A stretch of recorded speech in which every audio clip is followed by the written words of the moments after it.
Hey guys, I wanted to make a quick video on heavy metal detox. My family's coming back today and I'm not going to have a lot of time to make videos, so I figured this would be my last one for this batch. Um, First of all, heavy metal detox is an extremely dangerous undertaking. Back in 2002 when I discovered I had heavy metals, I wasn't even that sick yet. I juiced a whole bunch of cilantro. This was stupid, and I drank it, and I think it gave me brain damage that I still haven't recovered from. I definitely had a massive heavy metal mobilization from that lasted years. I mean, I was horrendously suicidal and couldn't get the metals out of my brain. So don't do that.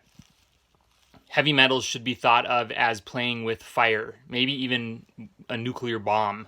So don't do any of this stuff until you've really understood it and gotten some guidance from a doctor.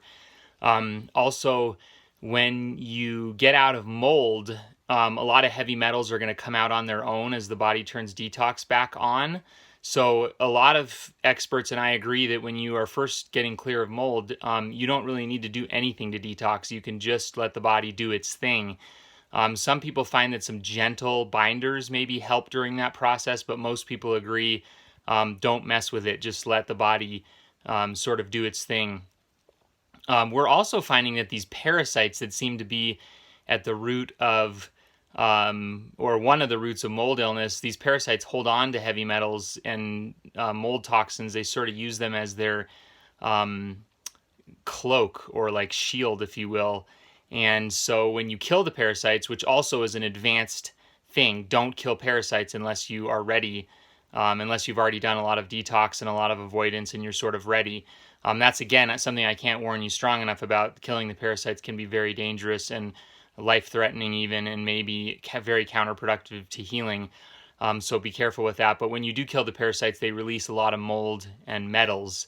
And so for all these reasons, having a good heavy metal protocol is important. And this is a huge topic. I'm not going to be able to cover it in depth right now, but I will just do a little overview for you. And there's some basics here, like keep the bowels moving, drink a lot of water, eat a lot of fiber, keep everything moving, even eating a lot of healthy fat. Metals are fat soluble, and when you're doing metal detox, if you can get them to leave the fatty tissue in the body and jump onto some fatty foods that you're eating, it's an easier way to get detox going. A low-fat diet, in my opinion, is not compatible with heavy metal detox. Replace minerals is a big topic. As you get these metals out, you need minerals to be going in. So there's a lot to talk about here. I'm not going to cover it all. But I will cover a few different things that I've learned. You can sort of think of the body as three pools, like swimming pools of toxicity. And the most important pool is the brain. And the brain is a fatty organ. It is comprised of fatty tissue. And the brain is also the hardest thing to detox well, because the other pools are sort of blocking the brain from releasing stuff. So the brain and the fatty tissues is sort of like the holy grail of pools that I'm going to try to set this up so that it's not shaking as much.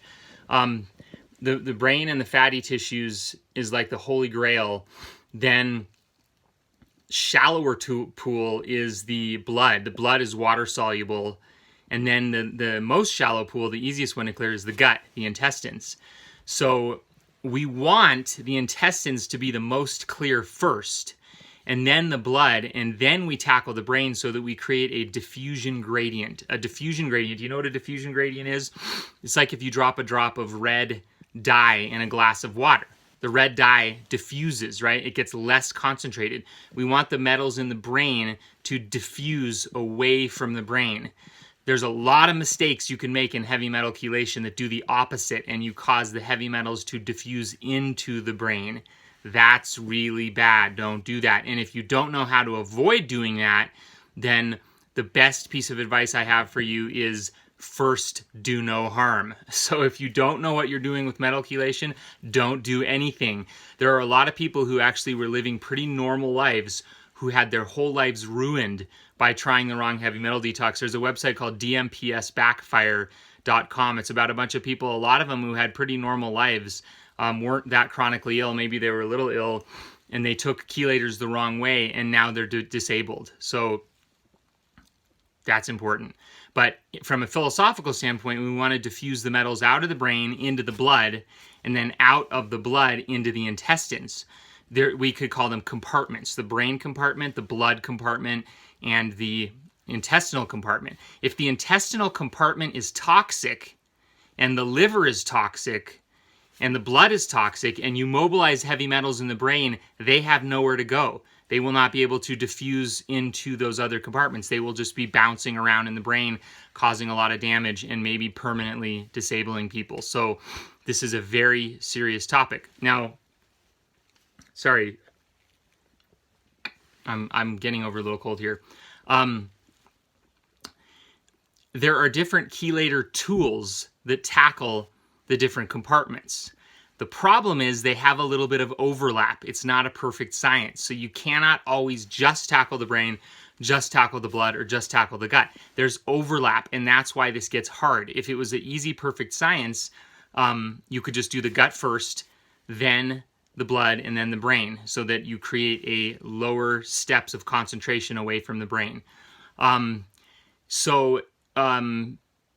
I also want to point out that doing chelation while you are still in a moldy environment, or while you have a lot of inflammation from infections, or while you are sick and toxic, or while there is a lot of EMF present. One doctor found that EMF, electromagnetic fields, causes the heavy metals to not leave the brain, the neurological tissue, no matter how much chelation you do. So there's a lot of moving parts here.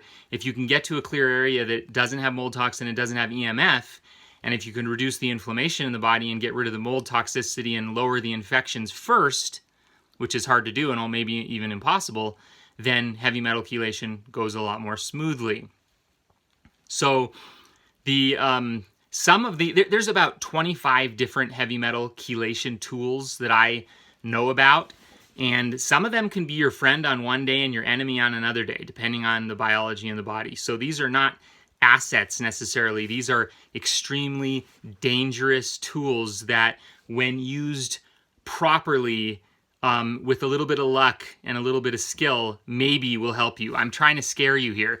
In a lot of other topics, I don't try to scare people. But with this topic, I want you to be scared. Heavy metal chelation is scary. And you hear, every once in a while you hear about the person that, oh, well, my aunt, she did heavy metal detox and she's fine, so there's nothing to be scared of. Yeah, there are some stories like that. There are people who do okay with heavy metals detox. It's hit or miss. If you're one of the people that doesn't do okay with it, you probably are going to do really not okay with it. So don't rely on, oh, there was that one guy that climbed Mount Everest with no oxygen and no food and water, and he was fine, so I'm going to go try it. Maybe not the best idea. As a general rule, IV, intravenous chelation is almost always a bad idea, because the whole way to do chelation is slow and gentle and methodical and measuring how you respond. An IV, by definition, is a nuclear bomb. Boom, it's in your vein. You're not taking it out. Once that horse is out of the barn, it's not coming back. So I would strongly caution against IV glutathione, IV DMPS, IV EDTA. Don't do it. If you want to do it and you do great and it helps you heal, awesome, you're lucky. But to me, it's not worth the risk. It's the guy climbing Mount Everest with, no food and water and no oxygen, and he makes it. Some people make it, some people don't. So just about all the heavy metal stuff I'm going to be talking about is oral route. Andrew Hall Cutler, PhD, wrote a book called Amalgam Illness. And Andy was a good friend of mine. We shared tips on writing books and things like that. He passed away last year. It was very sad. He was a brilliant, amazing scientist, and he had a protocol where you use very frequent doses of special certain chelators, which he found to be legitimate chelators. In other words, they actually help move metals out of the body instead of just help them bounce around. And the frequent dose chelation is important because if you just take one dose, then it stirs up all the metals, and then when the dose, leaves the body, you're left with this redistribution. So he wanted to keep the blood levels of the metals consistent over time. I mean, the blood levels of the chelators consistent over time. I used his program for years and years. I probably used more Andy Cutler chelation than anyone else on planet Earth. I have probably done about 700 or 1,000 days of Andrew Cutler chelation, and I think it saved my life from the really bad cilantro incident. It really did help me recover from that, so I'm forever grateful to Andrew Cutler's work. You can get his book. It's called Amalgam Illness. Amalgam, like the fillings in your mouth. I recommend everybody reading his book, no matter what you do, even if you disagree with some of it. What he uncovered and the way that he approached things and his knowledge is second to none. So I really recommend you read his book. And there's a lot of kids with autism, thousands of kids that posted these love letters to Andy, sharing how, their parents posted them, but sharing how Andy's chelation method gave their kids their lives back. So I sort of think that now I'm moving to what I'm saying now, not Andrew Cutler. He probably would disagree with this, but I'm going to share my own experience and opinion. I am not claiming that I'm right, okay? I'm definitely not as smart as Andy Cutler, but my own experience and opinion is that when I got out of mold and when I had already detoxed sufficiently and when I got to become advanced enough, I no longer needed the frequent dose chelation strategy as much. Now, I'm not discounting what Andy said about frequent dose chelation because it seems to be based on probably tens of thousands of people that have read his books and been on online forums that is the thing that gets people well, is the frequent dose chelation. So I am not contradicting that. And maybe a lot of those people who it helped were not able to get clear enough of mold, or they weren't able to get clear enough in other ways to be able to use a different approach. So I still strongly recommend. Andy's approach saved my life, and Andy is brilliant. So for the most sensitive people, and even a lot of people, it's probably the safest approach. Read his book, Amalgam Illness, Diagnosis and Treatment. So anyway, and Andy disagreed with a lot of these chelators I'm about to list. He said, don't use them. Don't use them. Only use alpha lipoic acid, DMPS, and DMSA. Alpha lipoic acid is a fat-soluble vitamin that actually is a very strong chelator. It chelates the brain because it's fat-soluble. DMPS and DMSA are water-soluble, so they do that second pool, that blood pool. And he only liked those three. He felt that other chelation tools were not strong enough to bind the metals. They would just cause them to get stirred up in the body. Alpha lipoic acid, DMPS, and DMSA are dithiol molecules. They have two thiols, which is like two claws that hold on to the metals. A lot of other things like chlorella, a lot of people like to use chlorella, are single thiol molecules. They don't have enough claw to grab the metals. They just bounce the metals around the body.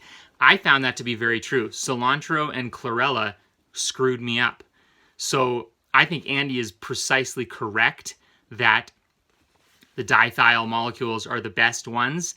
And in fact, I will point out that I have screwed myself up a couple of times trying to follow other people's heavy metal protocols, even being out of mold, and I've gotten myself into a real bind.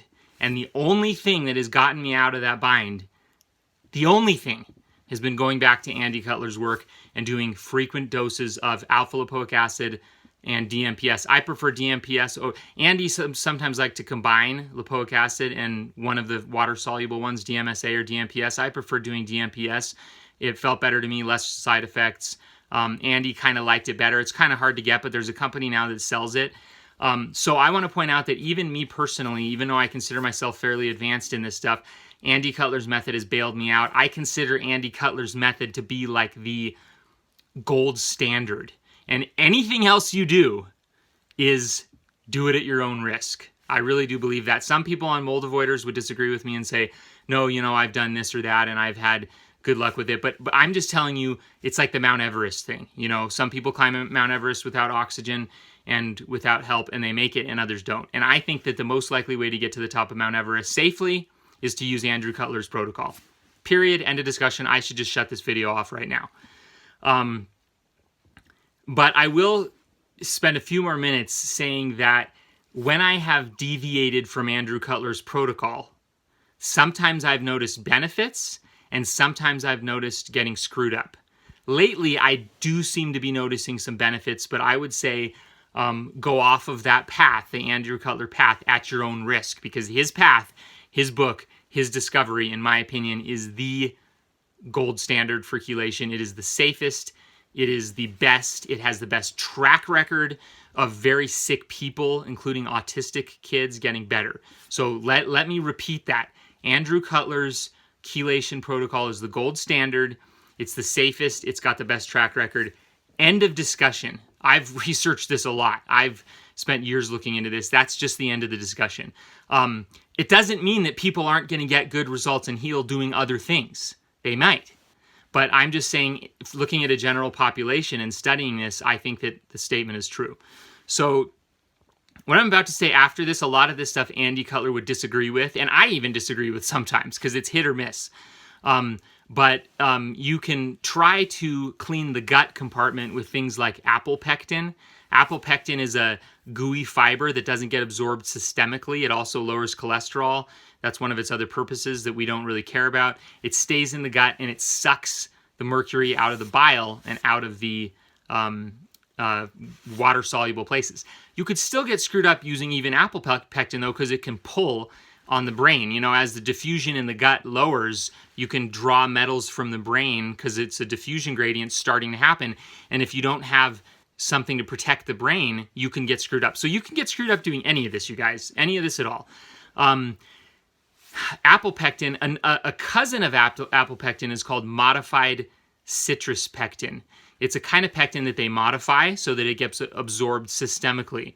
And this modified citrus pectin, I don't really know, but it seems to clean the gut, the blood, and the brain to some degree. So it's like one of those that overlaps. Have people gotten screwed up on modified citrus pectin and not been able to tolerate it? Absolutely. Have people gotten really screwed up using it? Absolutely. Have people gotten really helped using it? Absolutely. What's the difference? I don't know. Some people maybe are less toxic than other people, and we don't know who they are, and those people do better. Some people are further along in their healing. Some people have less inflammation. Some people have different genetics. I don't know. I don't know the answers. I'm just sharing that, you know, this is what I found.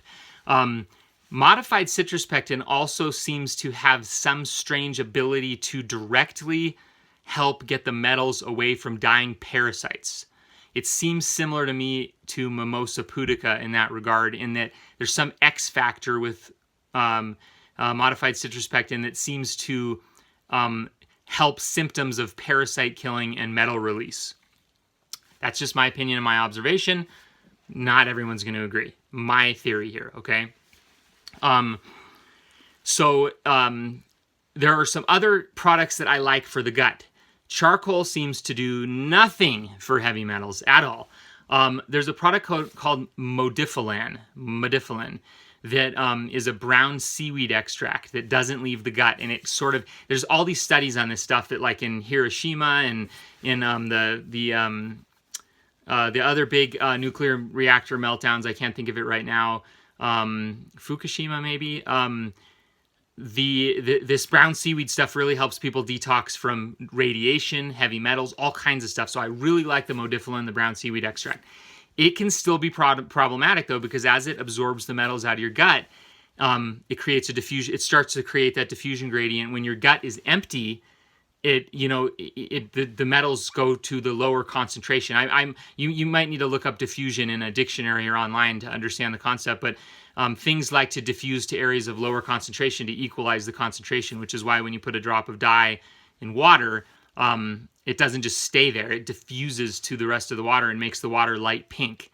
So if you get the metals out of your gut, the metals in your brain are going to be too high, concentrated like that red dot of dye in the water, and they're going to move around.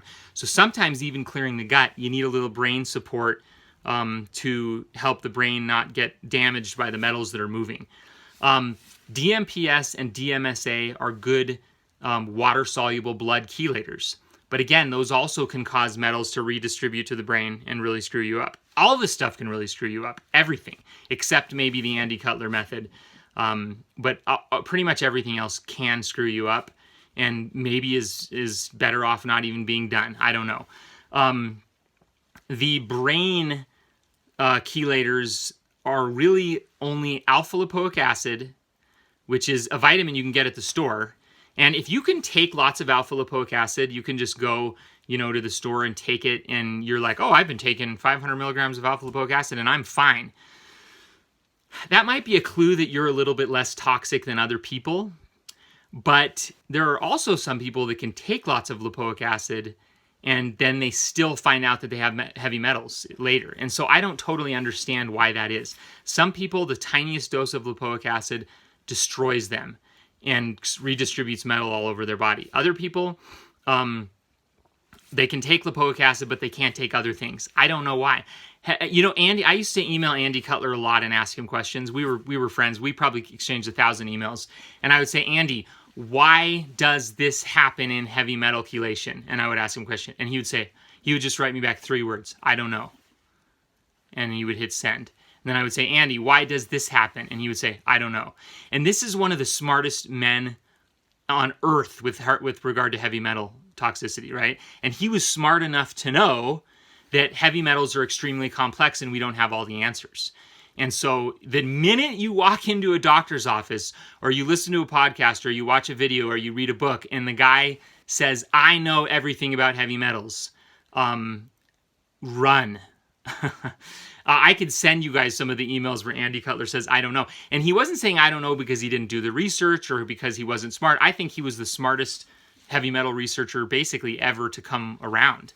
But he said, I don't know, because he didn't know. There are some things we don't know. And yet his book, Amalgam Illness, has more knowledge base and more wisdom than any other book I've ever read on the topic. And he still said, I don't know sometimes. And so if you ever go in and someone says, oh, just sit down in the chair, I'm going to give you an IV, glutathione push or EDTA, and it's fine. Run. Don't walk. Run. Maybe even fly. Grow wings and fly and never go back. Never even talk to that person again. Never get within 50 feet of their office because they are about to ruin someone's life. It's like Russian roulette. Might not be this patient, might not be the next patient, but it might be the one after that. And how do I know?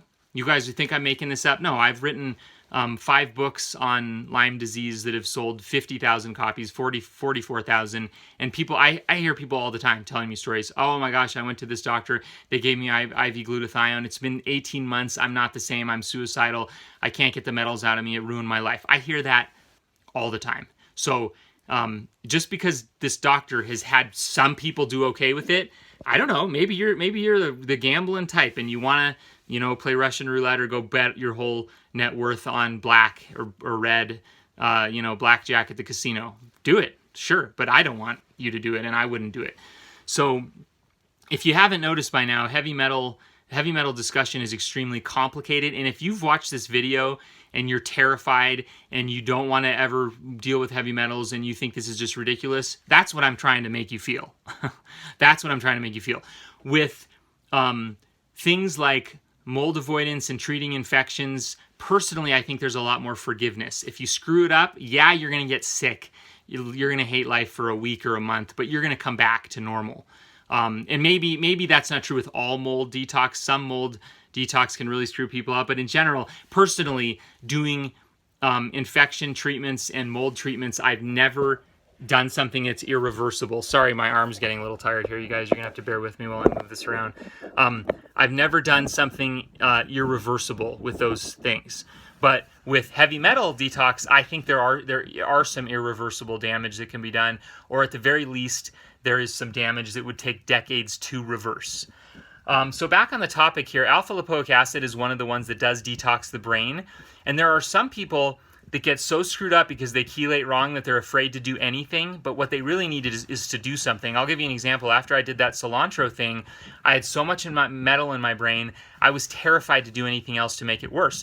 But little did I know, when I started the Andrew Cutler chelation, it solved the problem. So you also have to be careful if you did get screwed up by heavy metals not to become so paralyzed that you don't want to fix yourself. Usually what can bring metals into the brain also can bring metals out of the brain.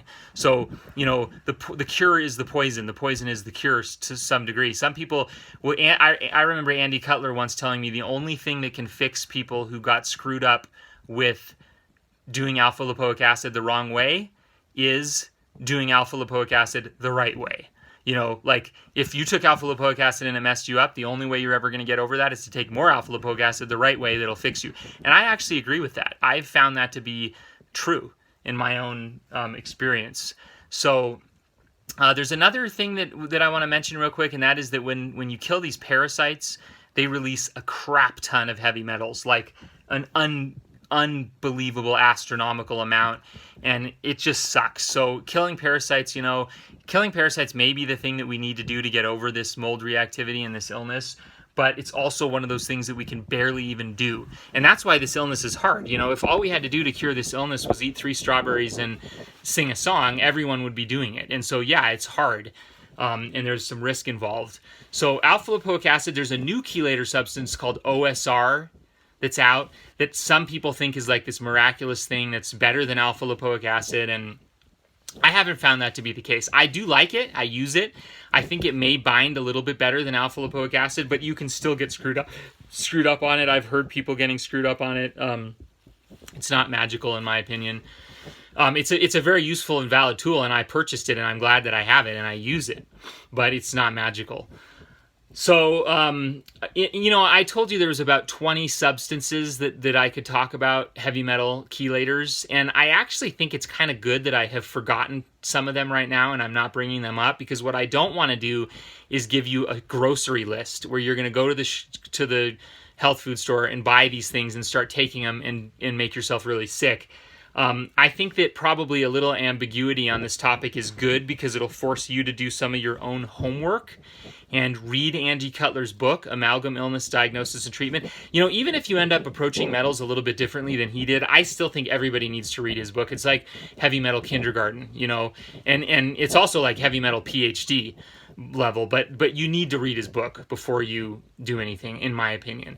And so, we've talked about the gut, the blood, and the brain, and basically when I'm doing heavy metal detox, I'm thinking about those 3 things. Okay, where's the problem? Where's the blocked detox?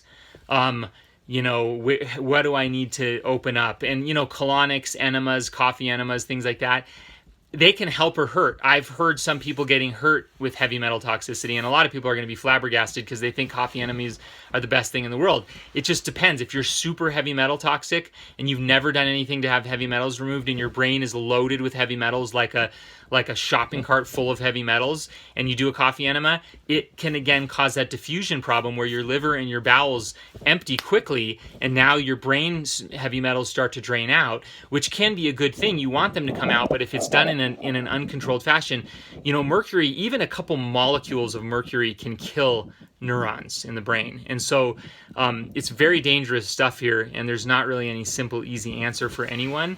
I suggest that everybody become educated on this and don't take the word of a practitioner. I mean, you can have a practitioner help you, but know your stuff on this topic.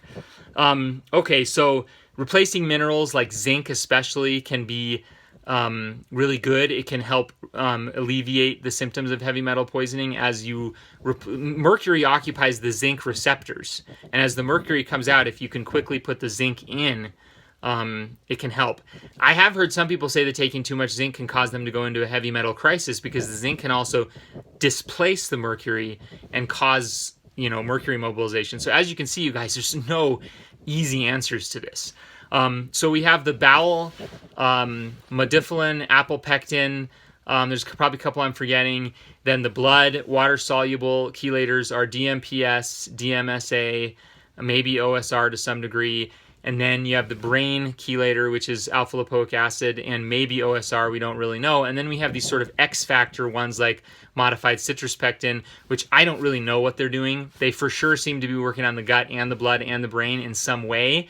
And I've actually had some instances where modified citrus pectin has rescued the hell out of me. Like, I've been in a really bad place with metals, and that stuff just bails me out. And I don't know why. I really don't. I'm going to sound just like Andy Cutler. I don't know. I don't know much at all, even though I've been researching this stuff for years. And so I don't know why modified citrus pectin does that. I feel like it's somehow stealing the metals away from the parasites in a way that prevents as much dangerous redistribution of metals somehow. And you know, pectins are really gooey, so I think maybe the pectins are able to sort of just envelop the metal like a blob and not really let those metals do a lot of damage. But I've heard people say that modified citrus pectin really screwed them up and they can't tolerate it at all. So there's a lot of unknowns here. So this video is 30 minutes long. I'm going to cut it off. If you come away from this video a little bit frustrated and you don't really know what to do, good. Because I am not going to tell you how to detox metals. It is an extremely complicated topic. It's extremely dangerous. It's sometimes extremely necessary. And sometimes people won't get better without doing it. But it's a hard topic. So this is one of those rare instances, well, I shouldn't say rare, where you know, you should come away from this video with more questions than you started with, and I'm okay with that. A disclaimer, a really important disclaimer here is I'm not a doctor. I have no official training in medicine or heavy metal detox, and I do not recommend that people do heavy metal chelation at all unless they have guidance from someone who, you know, knows more than I do about this stuff.